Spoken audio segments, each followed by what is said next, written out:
hermanos. Amén.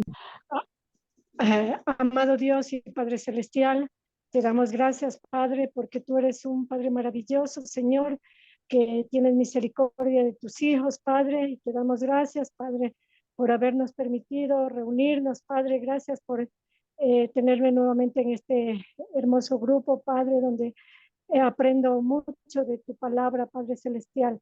Señor, prepara nuestras mentes, bendito Dios, Espíritu Santo, hazte presente en este lugar, Padre amado, y que todo lo que tú, Señor, nos vayas a decir por medio del hermano Luis Alberto, Padre Celestial, que llegue hasta muy adentro de nuestros corazones, Padre, pero no se quede ahí, sino que también lo podamos poner por obra, Padre amado.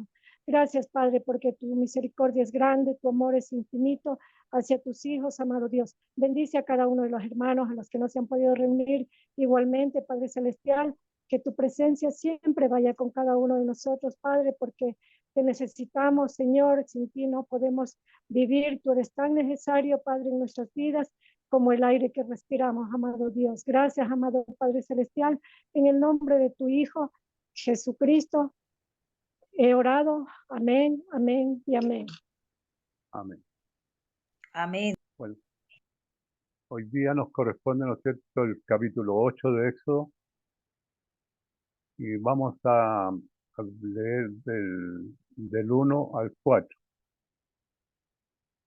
Aquí Dios, ¿no es cierto?, hace la advertencia de la segunda plaga. Entonces Jehová dijo a Moisés: entra a la presencia de Faraón y dile: Jehová ha dicho así, deja ir a mi pueblo para que me sirva, y si no lo quisieres dejar ir, he aquí yo castigaré con ranas todos tus territorios, y el río criará ranas, las cuales subirán y entrarán en tu casa, en la cámara donde duermes, y sobre tu cama, y en las casas de tus siervos, en tu pueblo, en tus hornos, en tus artesas, y las ranas subirán sobre ti, sobre tu pueblo, y sobre todos tus siervos.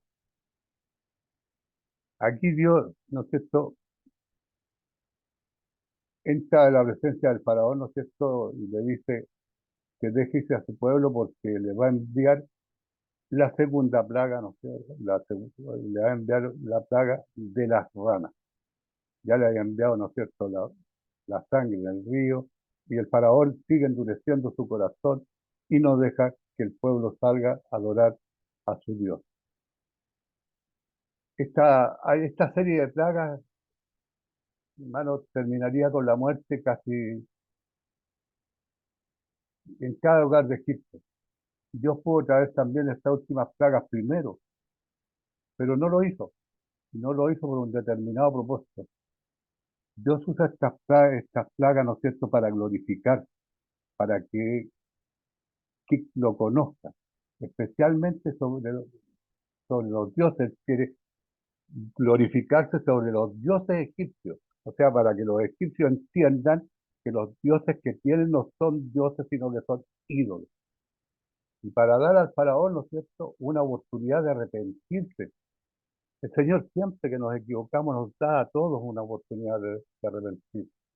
Debiéramos de ver la bondadosa misericordia de Dios al hacer esto. Nosotros tenemos que darnos cuenta aquí que el Señor es misericordioso, le está dando oportunidades al faraón para que se arrepienta, para que lo conozca, ¿no es cierto?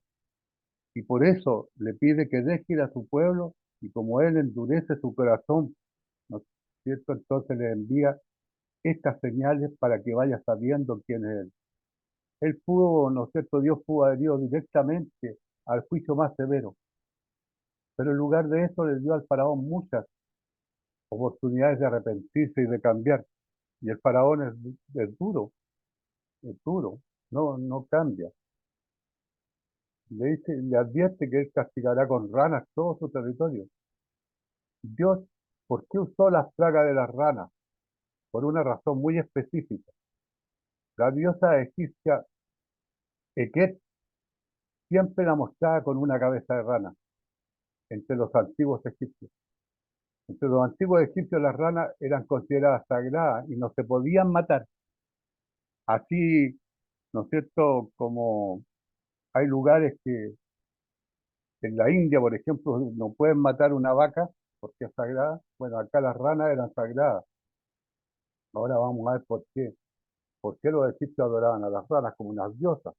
Porque era común ver las ranas alrededor del Nilo, porque se reproducían rápidamente y porque al ser anfibios pertenecían a dos mundos, siendo criaturas terrestres y marinas, ¿no es cierto? Porque la rana sobrevive en los pantanos, ¿no es cierto? Pero también en tierra. Entonces, para ellos vivía en dos mundos y era un dios. En el versículo 5 y 7, del 5 al 7, Dios trae ranas a la tierra a través de Moisés y de Aarón, y los hechiceros de Egipto hacen lo mismo. Los hechiceros hacen lo mismo, y Jehová dijo a Moisés: di a Aarón, extiende tu mano con tu vara sobre los ríos, arroyos y estanques, para que haga subir ranas sobre la tierra de Egipto. Entonces Aarón extendió su mano sobre las aguas de Egipto, y subieron ranas que cubrieron la tierra de Egipto. Y los hechiceros hicieron lo mismo con sus encantamientos, e hicieron venir ranas sobre la tierra de Egipto. Entonces, en vez de una solución, ¿no es cierto?, estos hechiceros traían más ranas, ¿ah? Porque no eran capaces de eliminar las ranas, de eliminar la plaga, sino que de aumentar la plaga. Y subieron ranas, dice, que cubrieron la tierra de Egipto. Ya que los egipcios adoraban las ranas, Dios les dio una plaga de ranas. Vemos el determinado plan de Dios, ¿no es cierto? Aunque Él es Señor de los ejércitos, Él no necesita ejércitos poderosos, el ministerio de ángeles o de relámpagos de juicio para castigar al pecador o a la nación pecadora. La rana o la mosca en sus manos son un suficiente instrumento de venganza. Aunque la primera y segunda plaga tratan sobre el agua, la tercera y cuarta tratan sobre la tierra. Las siguientes 5 tratan sobre el aire y la última trata sobre el hombre. ¿Ya? Ahora, los hechiceros hicieron lo mismo con sus encantamientos, hicieron venir más ranas, pero no solucionaban el problema. La habilidad de los hechiceros para hacer lo mismo con sus encantamientos apunta a un poder sobrenatural que está presente. Este no era obra de un mago bien preparado, este era el poder oculto, obrando todos sus poderes ocultos. Todo lo que los hechiceros pudieron hacer fue traer más ranas, solamente hicieron el problema peor. Aún así, hasta ahora le dieron al faraón la fuerza, ¿no es cierto?, de endurecer más su corazón para no dejar salir al pueblo de Israel. En el versículo 8 al 15 nos dice: el faraón le pide ayuda a Moisés, fíjate, le pide ayuda. Entonces el faraón llamó a Moisés y dijo, y a Aarón, y les dijo: orad a Jehová para que quite las ranas de mí y de mi pueblo, y dejaré ir a tu pueblo para que ofrezca sacrificio a Jehová. Y dijo Moisés a faraón: dígnate indicarme cuándo debo orar por ti, por tus siervos, por tu pueblo, para que las ranas sean quitadas de ti y de tus casas, y que solamente queden en el río. Y él dijo: mañana. Y Moisés respondió, imagínense, le dijo mañana. ¿Por qué no? Si era tanto el problema, ¿por qué no le dijo ahora? No, mañana. Se hará conforme a tu palabra, para que conozcas que no hay como Jehová nuestro Dios. Y las ranas se irán de ti, de tu casa, de tus siervos y de tus pueblos, y solamente quedarán en el río. Entonces salieron Moisés y Aarón de la presencia del faraón. Clamó Moisés a Jehová tocante a las ranas que había mandado a faraón, e hizo Jehová conforme a las palabras de Moisés, y murieron las ranas de las casas, de los cortijos, de los campos, y las juntaron en montones y apestaban, o sea, olían mal. ¿Ah? Pero viendo el faraón que le habían dado reposo, endureció su corazón y no los escuchó, como Jehová lo había advertido. Porque aquí hay otro problema. Orar ahora a Jehová para que quite la rana. ¿Qué es lo que significa orar? Intervención. ¿Ya? En Éxodo 7:1 Jehová le dijo a Moisés: mira, yo te he constituido Dios para el faraón.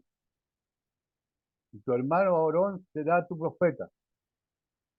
Aquí la promesa era anterior. Aquí la promesa anterior de Dios fue cumplida como un profeta de Dios. Moisés se paró en el lugar de Dios ante el faraón. Él se paró como Dios delante del faraón, exigiéndole al faraón, ¿no es cierto?, el cumplimiento de la promesa. Y faraón le hizo una petición a Dios a través de Moisés. Le hizo una petición. ¿Ah? Orar, una palabra inusual, la cual significa intercede. Moisés intercede. ¿Ah? Es la primera ocasión en la cual el faraón es movido y en la cual él hace la promesa de dejar ir a Israel, o una promesa que no guardó. Las ranas no podían ser asesinadas debido a que eran sagradas, y aún así un gran número de ellas empezarán a causarle odio debido a su repugnancia, y especialmente porque los egipcios se esmeraban en tener todo limpio, hermano. Eran, pero extremadamente limpios. ¿Ah? Y Dios, ¿no es cierto?, hizo lo que Moisés le pidió, sabiendo que el faraón iba a endurecer el corazón, pero eliminó las ranas. Cuando Moisés, ¿no es cierto?, oró, Dios contestó y todas las ranas murieron. La decisión que se entiende que apestaba la tierra nos da una idea de lo repugnante que era eso. Pero el faraón endureció nuevamente su corazón. Aún la petición de faraón fue concedida y su corazón no cambia. Él endureció más su corazón. Y así el faraón actuó como Dios dijo que lo haría. Esto se convierte en un patrón familiar cuando él no guardó su palabra la primera vez. No hay duda que fuera a ser fácil hacerlo una y otra vez. Él iba a seguir sin cumplir la palabra, ¿no sé? El faraón incrementa sus culpas, sus votos aumentaron sus transgresiones. Él olvidó sus promesas, pero Dios no lo hizo. Dios no lo olvida. Ellos fueron mostrados en sus contras. En cuanto al faraón, es la historia de una voluntad fuerte haciéndose estúpido a sí mismo. ¿Por qué él se hace un estúpido a sí mismo? Si Dios le cumple con eliminar las ranas y él sigue sin creer, entonces hay que ser estúpido, hay que ser tonto. Si yo le clamo a Dios por una sanidad o para que me elimine, ¿no es cierto?, ciertos males, ¿no?, si el Señor cumple y yo sigo insistiendo en que no, no, y duro, quiere decir que soy tonto, que estoy tarado. Hasta que las condiciones estaban más allá de la esperanza o del remedio, Dios le dio a él la oportunidad, ¿no es cierto?, de utilizar esa voluntad fuerte en rendición. Dios lo quería rendido, pero no rendido para humillarlo, pero el faraón quería que lo humillara. Era duro. Entonces ahora el Señor le anuncia otra plaga. En Éxodo 16-17 Dios le dice a Moisés que inicie la plaga de los piojos. Imagínate. Entonces Jehová dijo a Moisés: di a Aarón, extiende tu vara y golpea el polvo de la tierra para que se vuelva piojo por todo el país de Egipto. Y ellos lo hicieron así. Y Aarón extendió su mano con su vara y golpeó el polvo de la tierra, el cual se volvió piojo, así en los hombres como en las bestias. Todo el polvo de la tierra se volvió piojo en todo el país de Egipto. Imagínense, una plaga de piojos. Ellos que eran tan limpios, tan pulcros, todo aseado, ¿no es cierto? Y aquí Dios le manda una plaga de piojos. Extiende tu vara, le dice. Esta plaga llegó sin anunciarse, hermano. La otra se anunciaron. Esta viene sin anunciarse. Esta vez Dios nos mostró misericordia de una advertencia. No le hizo una invitación de arrepentimiento al faraón. Nosotros nunca debemos pensar de que Dios es injusto cuando Él nos muestra misericordia. Si alguien fuera totalmente justo, ellos nunca mostrarían misericordia. Y golpeó el polvo de la tierra, el cual se volvió piojo, así en los hombres como en las bestias. Hasta los animales tenían piojo, hermano. Imagínense, tremenda plaga por la dureza de corazón. Esta plaga golpeó en el corazón de la adoración de todos los egipcios, especialmente sus sacerdotes. Los sacerdotes egipcios eran muy cuidadosos sobre la higiene, sobre lo que estábamos conversando, ¿no es cierto? Y sobre los rituales de limpieza. Una infectación de piojos no les permitió el adorar a sus dioses. Los piojos no le permitían adorar a sus dioses porque tenía que ser todo impecable, todo limpio para ellos, según sus creencias. La plaga de los piojos también cayó sobre cada bestia. Los dioses de Egipto no recibieron el sacrificio de animales infectados con piojos, así que esto detuvo su sistema de sacrificio. Ellos no pudieron adorar a sus dioses tampoco. No pudieron hacer sacrificios de animales porque estaban infectados con piojos, ¿no? Pero el faraón seguía duro. En el versículo 18 y 19 dice: los hechiceros hicieron así también para sacar piojos con su encantamiento, pero no pudieron sacar piojos. Y hubo piojos tanto en los hombres como en las bestias. Entonces los hechiceros dijeron al faraón: mire la advertencia. Los hechiceros le dijeron al faraón: dedo de Dios es este. ¿Qué advertencia, hermano?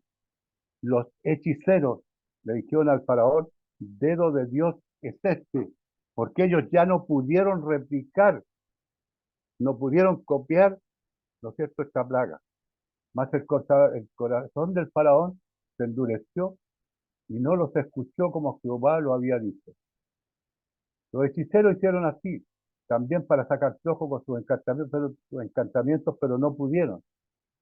Estos hechiceros pusieron usar los poderes ocultos para cambiar la vara en una culebra, para cambiar el agua en sangre, para llamar las ranas, pero no pudieron traer piojos.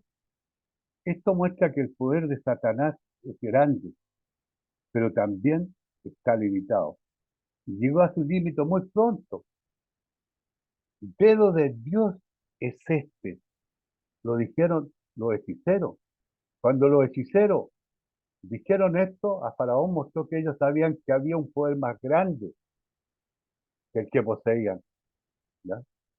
Ellos se dieron cuenta que el poder que ellos tenían no era para competir con este Dios. Por eso dice: dedo de Dios es este. Y era un poder que no honraba ni servían. Ellos no honraban ni servían a Jehová, pero reconocían el dedo de Dios. Mas el corazón del faraón sigue endurecido. Y no los escuchó, no escuchó a los hechiceros. O sea, no escucha a nadie, ¿ya? El endurecimiento del corazón del faraón se muestra cuando él ni siquiera escucharía el análisis de sus propios consejeros. O sea, cuando yo no escucho a la gente que me aconseja, a los sabios, a los hechiceros que yo tengo, a los adivinos, es porque ya mi oído está sellado, ¿ah? Y mi vista se nubló, no entiendo nada. No había ninguna razón lógica por la cual él insistía en resistir y rechazar a Jehová Dios. Y él ya veía que no tenía ningún poder para derrotar a Jehová, solamente tenía que conocerlo, pero él se negaba. Pero Dios tenía preparada otra sorpresa para el faraón, ¿no es cierto? En Éxodo, versículo 20 al 23, Moisés le advierte al faraón de una plaga de moscas. Jehová dijo a Moisés: levántate de mañana y ponte delante del faraón, y que aquí él sale al río. Y dile: Jehová ha dicho así: deja ir a mi pueblo para que me sirva, porque si no dejas ir a mi pueblo, he aquí yo enviaré sobre ti, sobre tus siervos, sobre tu pueblo, sobre tus casas toda clase de moscas, las casas de los egipcios se llenarán de toda clase de moscas. Y asimismo la tierra donde ellos estén. Y aquel día yo apartaré la tierra de Gosén, en la cual habita mi pueblo, para que ninguna clase de mosca haya en ella, a fin de que sepas que yo soy Jehová en medio de la tierra. Yo pondré redención entre mi pueblo y el tuyo. Mañana será esta señal. Y sé que aparece el pueblo de Gosén. ¿Se acuerda que en un principio conversábamos que José, que Dios, ¿no es cierto?, le había alumbrado a José dónde tenía que poner a su pueblo separado de los egipcios para que no se contaminara, ¿no es cierto?, y no hubieran matrimonios cruzados. El pueblo de Gosén, un pueblo de seguridad, ¿no es cierto?, una fortaleza, donde no hubo piojo, donde no hubo mosca, donde no hubo rana, y donde el pueblo estuvo a salvo. Aquí el Señor le hace mención de Gosén. Y dice, para que sepas que yo soy Jehová en medio de la tierra. Yo pondré redención entre mi pueblo y el tuyo. Mañana será la señal. Le avisa un día antes. Deja ir a mi pueblo para que mi pueblo me sirva, y el faraón no quiere. Es duro. Fíjese que el faraón le dice que ore para que se terminen las ranas. Muchas veces, hermano, hay personas que no son creyentes y que nos dicen, ¿por qué no ora por mí para que yo me sane, o para que yo salga de este apuro, yo salga de este otro apuro? ¿Por qué? Que ellos no creen. ¿Y por qué nosotros decimos, sí, ya voy a orar por usted? ¿Por qué en vez de decirle voy a orar por usted no le dice, como le dijo, cuando los apóstoles le dijeron, Señor, ¿por qué no nos enseñas a orar así como Juan le enseñó a sus discípulos?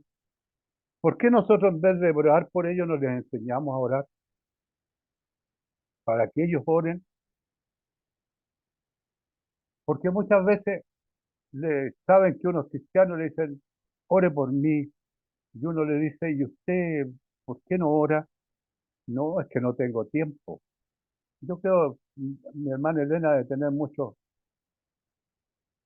ejemplos de lo que yo les estoy conversando.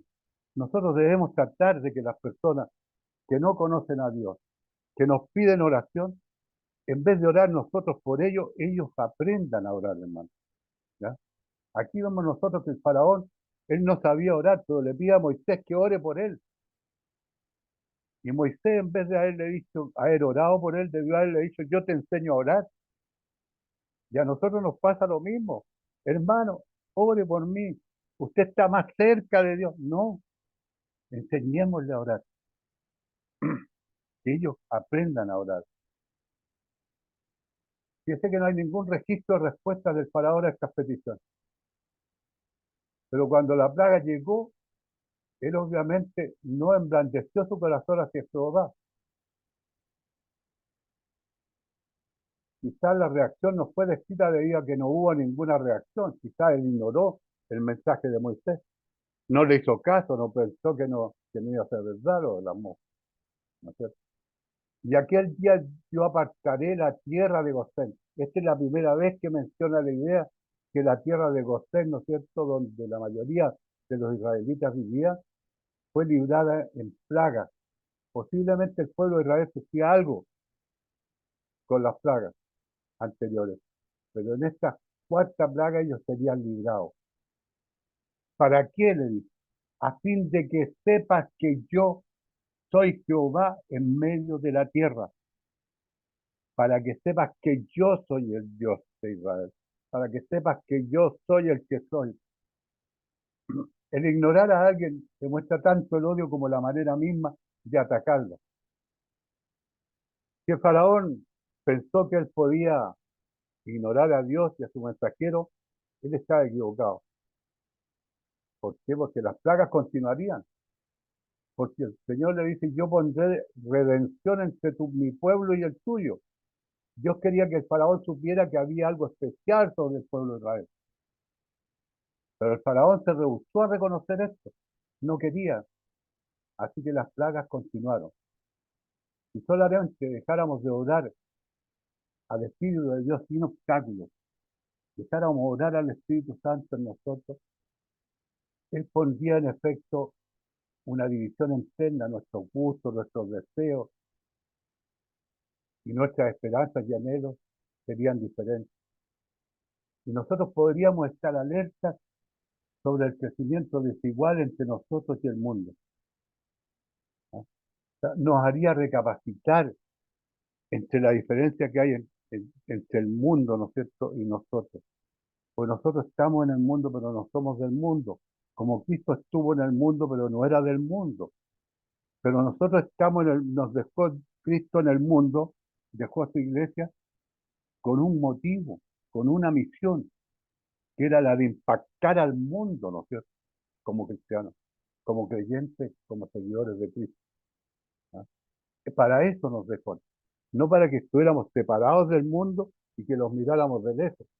¿Cómo ellos se van a salvar si nadie les predica? Si nadie conversa con ellos. Nosotros no podemos poner murallas entre el mundo y nosotros. No podemos participar del mundo, pero sí debemos predicarle al mundo. Ellos también tienen un alma que salvar. Y Cristo nos dejó a su iglesia en el mundo para que impactara al mundo con su ejemplo, con su, ¿cómo decía yo?, con su testimonio y con la palabra de Cristo. Para eso nos dejó en medio. Pues si no nos hubiera separado, así como Dios separó, ¿no es cierto?, al pueblo de Israel y lo puso en Gosén, hubiese tomado a todos los cristianos y los hubiese puesto en un lado y al mundo en otro lado, la gente que nos veía. Pero nos dejó en medio del mundo. ¿Para qué? Para que los cristianos impactaran al mundo. Y dejó a los discípulos en medio del mundo y los mandó como oveja entre lobos, dice, a predicar el Evangelio. Entonces, no es una misión que era solamente para los discípulos, hermanos. Es para nosotros. Nosotros tenemos que seguir el camino de los discípulos, porque nosotros también somos discípulos. Nosotros cuando predicamos también somos profetas. La misión nuestra es hablarle al mundo del Dios que tenemos, de este Dios grande, de este Dios todopoderoso, omnipotente, omnipotente, el que todo lo sabe, el que todo lo ve, el que todo lo puede. Eso es lo que la misión nuestra. No es quedarnos en la casa encerrados o predicarnos entre cuatro paredes, siempre entre los mismos. Salgamos más allá. Tratemos de predicarle al vecino, en el bus, yo sé que mi hermana Eleni todos lo hacen. ¿Ah? En el consultorio, cuando van al médico. No, hay montones de oportunidades para conversar de la palabra, hermano, pero no quedarnos. ¿Ah? Aquí el faraón no quiso extenderle a Moisés, no quería, él estaba con sus oídos cerrados, ¿ya? Él estaba con su conciencia, ¿no es cierto?, totalmente anulada, no sabía. La soberbia muchas veces nos lleva a eso. En Éxodo, versículo 24, llega la plaga de las moscas. Y Jehová lo hizo así, y vino toda clase de moscas.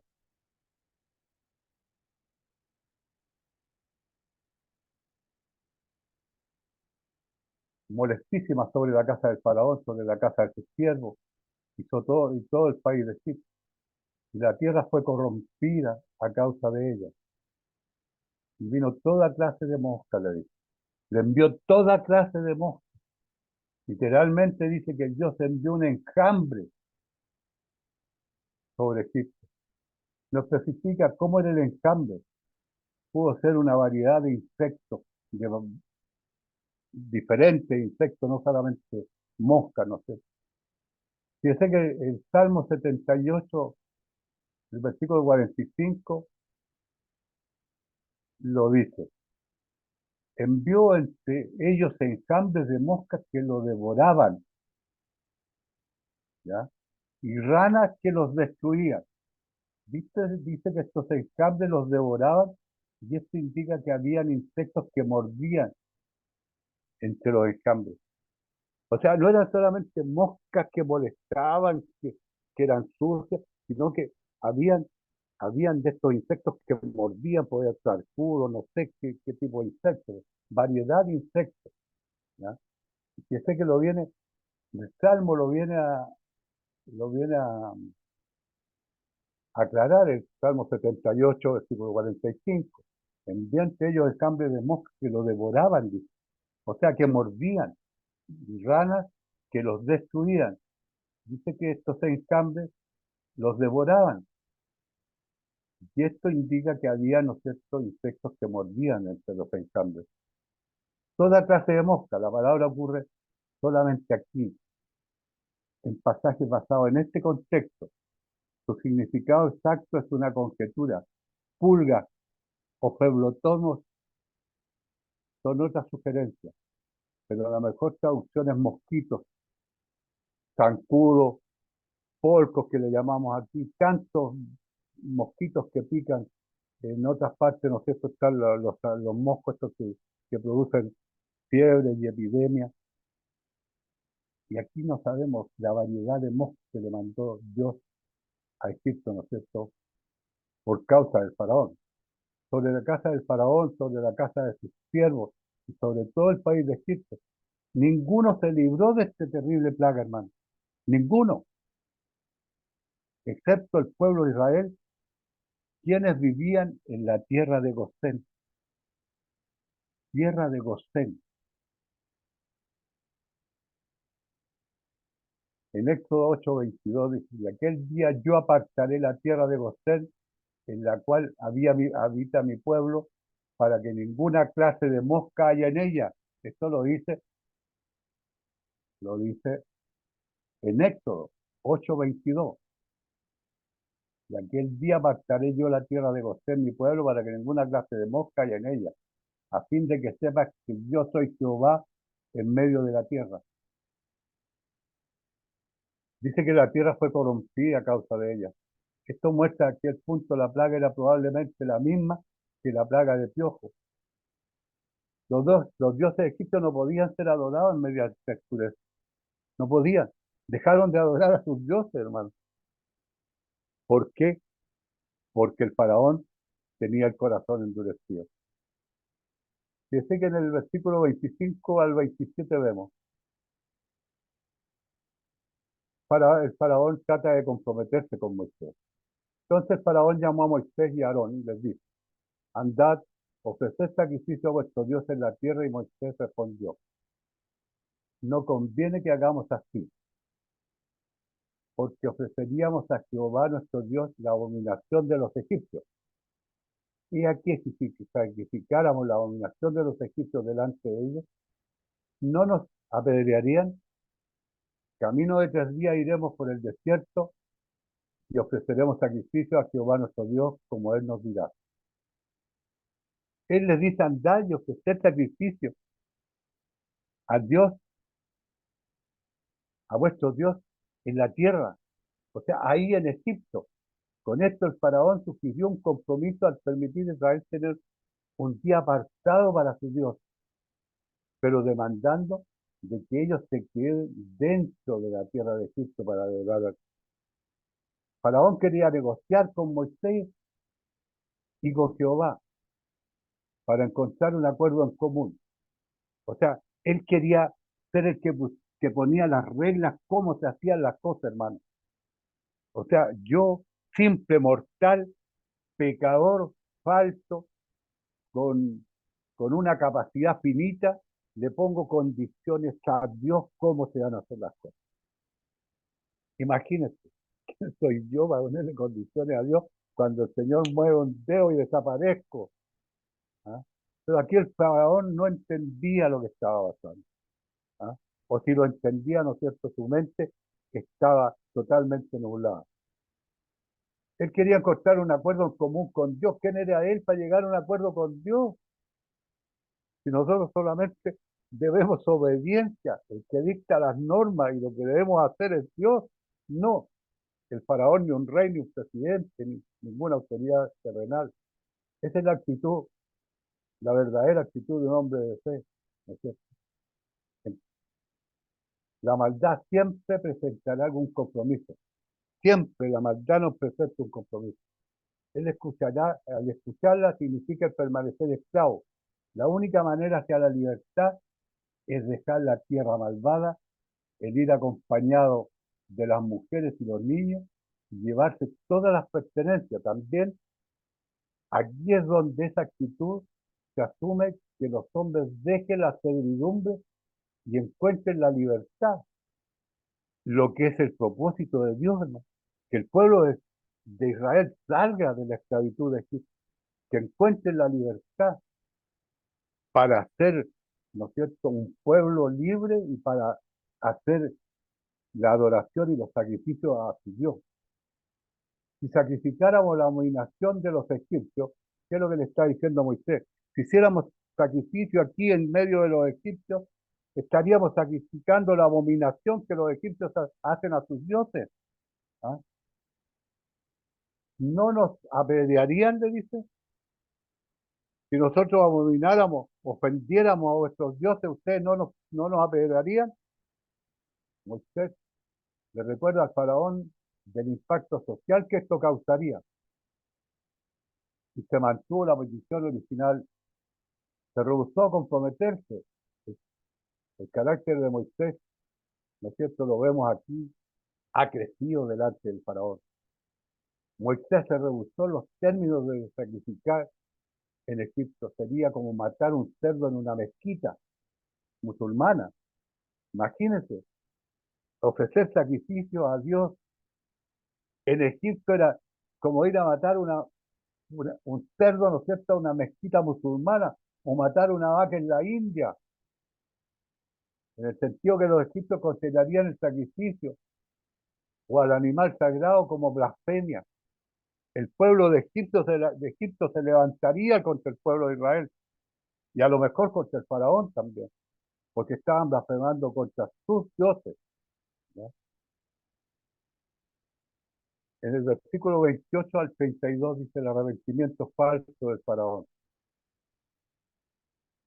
Dijo faraón: yo os dejaré ir para que ofrezcáis sacrificio a Jehová vuestro Dios en el desierto, con tal que no vayáis más lejos. Orad por mí.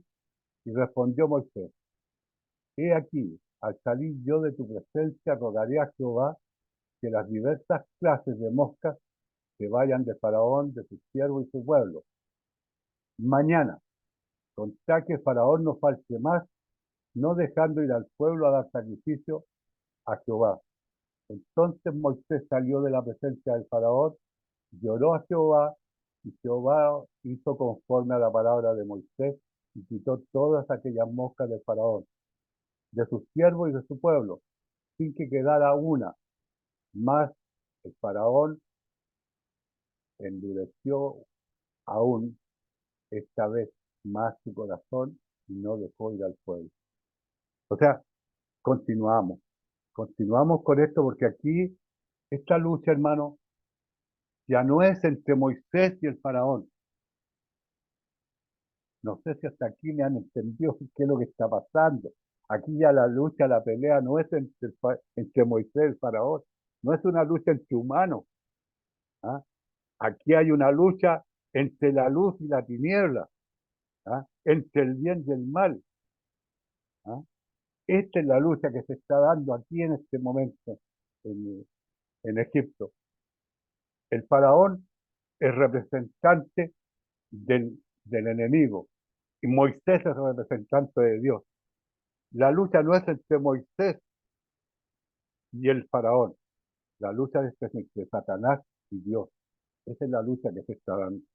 Y es la lucha que se da todos los días en el mundo, hermano. Todos los días. Esta era una promesa muy clara y una de la cual el faraón no mantuvo. No podemos decir que el faraón deliberadamente mintió o Moisés simplemente cambió de parecer una vez que la plaga de las moscas se había ido. Muchas personas se vuelven a Dios en un tiempo de calamidad.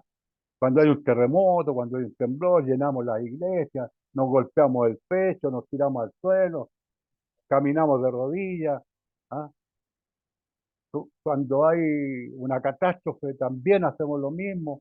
El miedo nos hace llegar, ¿no es cierto? Pero cuando pasa, se endurece el corazón y nos ignoramos a Dios otra vez y volvemos a lo que hacíamos antes. Lo mismo le pasaba al faraón. Inmediatamente cambia su corazón de nuevo, endureciéndolo hacia Dios. Faraón no fue un ejemplo inusual de la humanidad. Él fue como muchos o la mayoría de nosotros, modernos o antiguos. Yo dejaré ir. Lleva el tono de que Faraón creía que él controlaba a Israel o que Israel le pertenecía. Ellos no eran el pueblo del Faraón. No, hermano. Faraón nunca los eligió, él nunca los llevó donde estaban. Él no luchó con ellos y los venció. No eran reos de guerra ni tampoco vivían en una tierra en la cual estuvieran en conflicto de intereses. Faraón le dice orar por Níger. Esto mostraba que Faraón sabía perfectamente de dónde venían las plagas y de cómo se podía detener, viviendo humildemente a Jehová Dios. Era el camino, ese era el camino que tenía el faraón para liberarse de todo esto que estaba pasando. Pero el corazón del faraón seguía endureciendo, a pesar de la amabilidad de Dios hacia él. Y Egipto, faraón, continuó endureciendo su corazón. Esta es una demostración de que tan honda y severa era el endurecimiento gradual de su corazón. Al continuar en pecado y al rechazar las oportunidades de Dios para nosotros, para arrepentirnos y volvernos, el endurecimiento continuo, esto se ve comúnmente. Comúnmente un hombre no comienza apostando su paga semanal, comienza al empezar una apuesta amistosa y continúa y su corazón empieza a endurecerse. Un hombre no empieza con una perversión vergonzosa, comienza con unas pocas revistas, un par de videos, y su corazón empieza a endurecerse y va aumentando. Ya no es un video, ya. Después empieza una mujer, no empieza, no empieza adicta al alcohol, comienza a beber dentro del círculo social, ¿no es cierto? Un bebedor social. ¿Ah? Su corazón empieza a endurecerse. El borracho, el mismo asesino, es un hombre que en su inicio hizo mal tan lejos como pudo, y después se atreve a hacer el mal que él en un principio le estremecía. Entonces, vemos que todo comienza, ¿no es cierto?, de a poco. No es inmediato. Comenzamos, el alcohólico comienza como un bebedor social, ¿ya? No, yo soy bebedor social, o sea, cuando hay una reunión social, yo bebo un poco, ¿ah?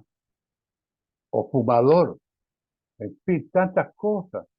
Cuando comienza, ¿no es cierto?, con la pornografía también. No, son un video sin importancia, pero ese es el comienzo. Aquí con el faraón pasó lo mismo. Faraón nunca quiso ablandar su corazón para doblegarse ante Jehová. Pero lo que yo les decía, esta no era una lucha entre el faraón y Moisés. Aquí era la lucha entre las tinieblas y la luz. Esa era la lucha grande. ¿Ah? Uno por el bien y el otro por el mal. Uno que tenía el poder. Dios podía haber terminado, eliminado a Satanás. Ese es el poder de Dios. Dios en cualquier momento no puede hacer desaparecer a cualquiera. Es el que tiene todopoderoso, dice. ¿Quién es Satanás? Un ángel derrotado, ¿no es cierto?, que anda dando vueltas haciendo maldad. Lo mismo pasa con nosotros. ¿Quiénes somos nosotros ante Dios? ¿Podemos nosotros juzgar? ¿Podemos criticar? ¿Podemos quejarnos ante Dios por lo que nos pasa?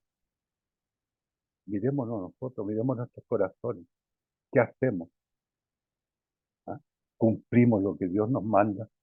Si Dios nos está pidiendo que salgamos a predicarle al mundo, que salgamos a entregarle esta palabra al que no la conoce, al que no tiene posibilidades de llegar a la casa de oración o de que alguien llegue a predicarle a su casa, pero usted tiene una vecina, tiene un vecino, tiene un conocido en el bus, ¿ah?